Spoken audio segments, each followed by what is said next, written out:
The device's dashboard delivers a unified view of endpoint activity, risk, and exposure, including managed and unmanaged devices, enabling clear, continuous visibility into your overall security posture. This board shows a comprehensive view of all endpoints, with 25 active endpoints out of total 35. Clicking the number below active filters all 25 active endpoints.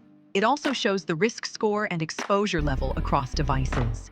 Drilling through on apps.earthblock.com by right-clicking opens the software board, revealing 3 installed packages. 2 are exploited, and 1 is not exploitable. Microsoft.NET Core is past end of support, creating a vulnerability. Further drilling through to the software detail board by right-clicking displays the device name, user email, and disk paths. 2 installation directories indicate multiple instances.